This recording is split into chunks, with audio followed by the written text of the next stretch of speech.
Salve a tutti signori, io sono Lorenzo e questo è il mio canale Espertone, benvenuti.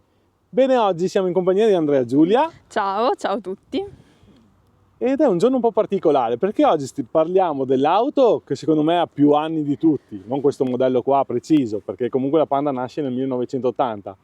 E Andrea Giulia, che è la mia collega per un giorno, più giovane di sempre, perché ha appena fatto 18 anni, Sì. si è appena presa la patente e ha anche l'auto che lei usa. Esatto. Come mai Andrea Giulia avete preso quest'auto? Allora, quest'auto non è mia, è di mia mamma e lei l'ha presa perché ha sempre voluto andare in pensione con la Panda ed effettivamente alla fine è andata in pensione con la Panda. Comunque io mi trovo molto bene con quest'auto, a prescindere dalla sua scelta, perché è un'auto compatta, non eccessivamente grande, anche perché per le nostre necessità non serviva un'auto grande, e molto maneggevole e con cui si va bene a parcheggiare o si può andare ovunque. E poi ha il grande vantaggio che, nonostante sia comunque piccolina, ha 5 porte. Ok, quindi sì, perché anche mi dicevi che avevi provato anche la 500? Sì, ho provato, sono salita, non guidandola, però ho provato a salire in una 500 ed è molto più bassa, non si vede bene la strada, invece qui si ha una visione molto chiara della strada anche per fare le manovre, questo è davvero utile e comodo. Ok, quindi è stata presa per questo, perché tua mamma voleva andare in pensione con la Panda e ci è andata in pensione con la Panda, perché infine è arrivata Sì. anche la pensione. E poi, come vedete, allora, innanzitutto il frontale è bello alto, quindi anche bello massiccio e essendo così rialzata vai meglio a guidare, cioè domini la strada tranquillamente. E questa non è una cosa da poco. Sì, e questo c'è da specificare che è cross, è una Panda cross. Quindi rialzata Sì. e fatta apposta per... Sì, poi penso abbia dei dettagli che hanno solo un fine estetico, come qua i ganci davanti, che noi abbiamo scelto rossi, che dà anche un tocco in più alla macchina, esteticamente. Eh sì, poi anche i fari così, qua Sì, i fari esatto. di nebbia, è bellina. Comunque dopo la vediamo esternamente. Volevo anche chiedere, sai dirmi i consumi circa? Mi sembra quasi 20 km. 20 km con un litro. Con un litro, sì. Perché comunque a tua mamma l'altro giorno ci diceva, io carico la benzina e chi se ne frega, non guardo i consumi. È vero. Con questo cosa voglio dire? Voglio dire che non tutti stanno là a guardare, consumo 18, faccio 19. Uno l'auto la prende anche perché gli piace o perché ha sempre avuto il desiderio di andare in pensione con quell'auto là. E quindi quando a volte mi scrivete, ma fa 17.8, 18.1, signori, uno si prende l'auto perché gli piace, gli prende l'auto perché magari costa X e poi prende l'auto perché non gli interessa niente dei consumi o se è Android Auto o quelle cose là. Gli interessa che l'auto quando si guida, come hai detto te giustamente prima, sia spaziosa, sia maneggevole e si vede bene nelle manovre. Anche questo possono essere le caratteristiche perché ho scelto l'auto. E quindi, perché ogni tanto arriva qualche commentino dei precisetti che va bene. Adesso facciamo un giro esterno, facciamo un giro interno, vediamo un attimo l'abitabilità, misuriamo il bagagliaio, che ormai è una prassi di misurare il bagagliaio, e poi Andrea Giulia ci racconterà come si trova. Sì, tra l'altro volevo dire che è anche un'auto resistente, perché qua non so se si vede, se si vedrà poi con le inquadrature. Va bene, sono andata, ancora quando avevo il foglio rosa, contro le fioriere di cemento di mia madre e qui infatti si era un po' deformata, però adesso non sembra dare segni. Ok, sì, c'è qualche segnetto qua di verde. Sì, ma qua proprio era tutto rientrato. Bene, però è cross, quindi è dura, è massiccia. Bene, adesso facciamo un giro attorno e intanto Andrea Giulia ci racconta. Eccoci qua, partiamo dal frontale, che come ci diceva Andrea Giulia è appunto la versione cross. Vedete che ha questi ganci qua rossi che danno un bel tocco di estetica, sono molto carini. Lì sotto ci sono i fari di posizione a LED e questa penso sia l'unica lampadina che sia a LED, e poi frontalmente è così. Molto carina e sempre molto simpatica la Panda. Fari alogeni, come vedete lampadine alogene, le frecce alogene, i fendinebbia, sempre tutto alogeno. e vista frontalmente e vista bene è così. Lateralmente la conosciamo, la Panda, come vedete è sempre bella rialzata e questo è un bel pregio. Sono dei bei cerchi in lega, le ruote sono da 175-65 raggio 15, quindi un raggio 15. Eccoci qua, adesso facciamo un giro attorno. Qui vedo una scritta che non penso sia già stata, no? Andrea Giulia, No, questa vita... è stata un'aggiunta regalo di un nostro vicino di casa, Ok. perché mia mamma ha dovuto prendere la macchina nuova perché aveva fatto un incidente Ah, ok. e quindi ha voluto fare questo omaggio alla vita. Ok, vedo Questa che qua, scritta. e se non Sì. sbaglio c'è anche di qua. Sì, è un adesivo. È un adesivo, ok, che ha aggiunto Sì. lei come Sì, regalo. sì, manualmente. Bene, vetri oscurati come vedete Sì. dietro, bello anche questo per chi sale dietro, le amiche che magari carichi su, e esteticamente dietro è così, sempre bella quadrata e molto molto carina, con la scritta qua Panda in nero, tutto in nero, l'antennina, il portapacchi qua e i vetri oscurati anche qui dietro, vedete. Sì. Fa fatica a vedere dentro, bello perché questo qua protegge tantissimo dal sole. E vista lateralmente è così. Bene, interessante. Adesso Andrea Giulia, apriamo il bagagliaio, proviamo a misurare magari Sì. un attimo quanto grande è. Eccoci qua, questo è il bagagliaio, tendalino è fisso e questo prova a misurare magari la larghezza, mentre qualcuno si diverte con la moto. 98 sarà 100. Sì, 100. 100. Beh, è bello largo. Sì. E di profondità? Così. Così. Eccoci qua. Siamo a 50. 50 centimetri. 50. Buoni. Buono. Magari anche l'altezza, ormai che siamo, dai, Sì. facciamo anche l'altezza della cappelliera. Qua Allora, sempre 50. Sì, una cinquantina di centimetri. Sì. Beh, ci stanno qua borse Sì, anche sì. per la spesa, nessun problema. Volevo farvi notare una cosa che mi sono dimenticato di dire prima, ma comunque ormai la Panda resta solo con questo motore qua, che è il mild hybrid, è un motore da 70 cavalli che va a sostituire il vecchio 1200 e come consumi, come avete sentito, siamo intorno ai 20 km con un litro, usandola normalmente. Sì. Dopo 15.000 km ho visto che ha, e quant'è che ce l'avete? Quasi un anno?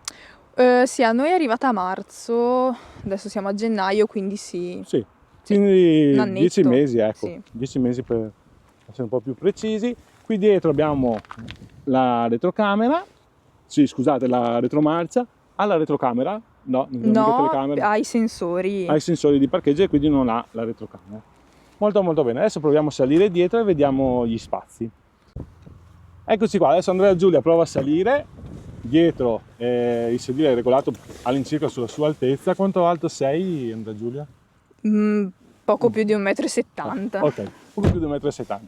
Comunque dietro ci stai comodamente. Sì, abbastanza comodamente. La porta, vedete, è bella quadrata, quindi anche per entrare è agevole. Spazio in altezza ce n'è, poggia a testa. Qui abbiamo la maniglia per aprire la porta. I finestrini non sono elettrici, ma sono manuali. Sì. Quindi molto bene anche questo. Sembra un po' di tornare indietro negli anni, Sì. però sono più sicuri secondo me quelli da manuali. Non abbiamo bocchette dell'aria, non abbiamo nulla, nasce così. Comunque è un'auto che veniva a 15.000 Sì, sui 15.000 15.000. euro, perché poi avevate l'incentivo per il Sì, discorso sì. dell'ibrido e non si paga il bollo, almeno qui in Veneto. Sì, per qualche anno. Per qualche anno non si paga il bollo. Bene. Quindi questa è l'auto, i sedili sono un anno, qui abbiamo i poggiatesta che sono in plastica morbida, comunque sì, sono in plastica morbida, i sedili tutti in tessuto così, mi sembra molto bene. Il soffitto è fatto così, con il simbolo della Panda, ed eccoci qua. Sì, anche qua c'è scritto Panda. Ah ok, quello non l'avevo visto. E come vedete qua ci sono delle serigrafie, Sì. giusto? Sì. Con scritto Panda in tutti i modi, dritto, storto. Sì, carino. Sì, un dettaglio molto interessante questo qua. Bello. E adesso saliamo davanti. Eccoci qua, adesso ci siamo seduti. Questo è già il restyling della Panda, quindi con lo schermo più grande qui centrale, come vedete, ha l'Uconnect per connettersi Sì. con tutto quanto per ricordare i parametri, la radio, eccetera. E scusa, Andrea, ti passo davanti. E questo qua è il contachilometri sempre analogico e il contagiri. Poi abbiamo i comandi qui al volante. Questo qua Sì. è per Allora, questo per cambiare la stazione radio, questo per passare al brano successivo. ok, se abbiamo una Sì. chiavetta o... Sì, questo onestamente... Quello lì è l'assistente vocale in Ah, teoria? ok. Sì, se hai Ok. ok Google o cose del genere. Sì, e questi invece, questi li uso molto di più per alzare e abbassare il volume, c'è la rotellina, e qua per rispondere e mettere giù al telefono se Ok. qualcuno chiama. Poi c'è qua il clacson. clacson. Poi qua abbiamo il tasto trip che serve per cambiare sul computer Sì, come cambia in base al consumo istantaneo, quelle cose là, 2 trip computer. Qui abbiamo il nostro bel schermo, proviamo a accenderlo, speriamo che non parta la radio. Ah, ok, con il logo Fiat. Qui dietro abbiamo un portacellulare, penso che sia. io lo uso come portacellulare, sì. In teoria dovrebbe essere nato come portacellulare qua, in modo che se lo colleghi all'USB per caricarlo, Ok. non va in giro per la... Aspetta, abbassiamo la radio perché... Sì, se no possiamo mettere... Sì. Ah, ok, in silenzioso. Sì, questo è per togliere il volume. Mhm. Qui abbiamo in media, che se colleghiamo una chiavetta USB, il telefono se l'hai connesso, Sì, le app di Uconnect, sì, ok, ah, anche la bussola, bella. Sono cose che a me che piacciono, non ho mai usate, guardato, no. vedi? Radio, media, pagine ibrido elettrico, e questo dà consumo di energia. Ah, ok, quando la stai usando puoi vedere Sì, ah. come va il consumo dell'energia e la batteria, come ha caricato la potenza. Interessanti questi qua. Ibrido, e questa è la stessa cosa, impostazioni e la bussola. Ah, restano le ultime che abbiamo utilizzato, mi sa. Ok. Mi sa di sì. È così. Qui davanti abbiamo sempre questa plastica rigida con la scrittina Panda, non so se la vedete adesso magari contro luce, provo a abbassare un po', eccola, con scritta airbag, lì una coccinella portafortuna, dopo l'incidente, va Sì. bene. E qua abbiamo il nostro display, i nostri comandi, comunque è un climatizzatore manuale, questa non è Sì. la versione con l'automatico, finestrini elettrici, davanti e dietro, solo sinistra e destra, ed è un 6 marce. Ti trovi bene come motore? Hai avuto difficoltà? No, molto comoda, sì, semplice. Buono. Ok, poi là abbiamo gli altoparlanti di qua e di là, eccoci qua, questi qua sono gli altoparlanti, abbiamo i woofer, abbiamo una plafoniera solo centrale e davanti, non ce l'abbiamo dietro, quindi chi sale dietro manca un po' di luce, va bene, ci sono i telefonini adesso con la Sì. torcia. E qui abbiamo uno specchietto per guardarci. E questa qua è la nostra Sì, non auto. abbiamo le maniglie. Ah, ecco, non abbiamo le maniglie, esatto. Anche questo, io non so, le stanno togliendo da tutte le auto, Beh. ma non riesco a capire perché che stanno facendo questa cosa. Va bene. Bene, allora parliamo un attimo con Andrea e Giulia, facciamo una piccola prova su strada e vediamo come va l'auto e come si trova appunto Andrea e Giulia a guidarla. Bene, allora per accenderlo, solito, frizione e via. Ecco. È silenziosa, è abbastanza silenziosa. Sì. Eccoci qua.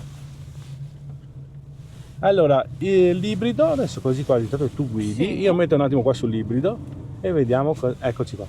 Vedete la grafica dell'ibrido che ci dice cosa sta facendo, se sta caricando la batteria, il motore e tutti i consumi ci sono. È una cosa che mi sono dimenticato di dire, che ha anche il City, che è quel tastino lì, Sì. che è molto morbido il volante fino ai 30 km all'ora se non sbaglio. Ce l'avevamo nelle altre auto, che dopo, adesso se non sbaglio, nella Pandina l'hanno tolto. Eccoci qua. Mi piace vedere i flussi dell'energia mentre lo usa. Comunque, cioè, avere dei consumi da 20 km con un litro non è affatto male per questo mild hybrid. Adesso siamo così in centro abitato. Allora, il mild hybrid non fa mai andare completamente ad energia elettrica, servono solamente per le ripartenze e per gli start and stop, ecco, tutto lì. quindi è lì che andiamo a guadagnare dell'energia. Vedete adesso qua i flussi come funziona, il motore sta aiutando appena appena un po' il motore termico. Bello, interessante sto flussi qua. No, qua batteria ausiliaria, e qua abbiamo la potenza, la carica e tutto. Interessante è così qua. Comunque l'auto è silenziosa, non ci sono vibrazioni, anche se le plastiche sono rigide, mi sembra molto molto bene. Penso che anche come luci di notte si vede bene. Sì, molto bene. Sì, nonostante abbia le luci luci alogene, comunque ha un bel faro, insomma. E l'auto va molto molto bene. Bene, che dire signori, io direi di tornare al campo base. Qui sarebbe da provarla in montagna, visto che è cross, ma magari su qualche sterrato. Ma dopo la sporchiamo tutta, no, dai, meglio andare così. Bene signori, andiamo a fare le conclusioni. Bene, eccoci qua di ritorno dalla piccola prova che abbiamo fatto, così era giusto per far vedere il motore come va e come si trova Andrea Giulia nella guida, quindi sì, giretto veloce. Andrea Giulia, io ti ringrazio per il tempo, ringrazio anche tua mamma, sì. Poi quando arrivi a casa, così che ci ha dato la macchina da provare, da vedere, insomma, volevo portarvi questa recensione perché è un'auto, secondo me, che non ha bisogno di presentazioni, però magari certe cosine, questa non è la full optional, è l'intermedia, però è già tutto quello che può servire, e anche un giudizio da chi per la prima volta usa l'auto. Esatto. E quindi speriamo faccia tanta strada. Sì. Bene signori, grazie ancora Andrea Giulia. Grazie a te e arrivederci, e iscrivetevi al canale. Grazie mille. Mi raccomando. Grazie. Bene, appunto come dice Andrea Giulia, iscrivetevi al canale, a me servono le iscrizioni perché così più iscritti sono e più vengo contattato e più visualizzazioni vengono fatte. Grazie a tutti signori, ciao ciao!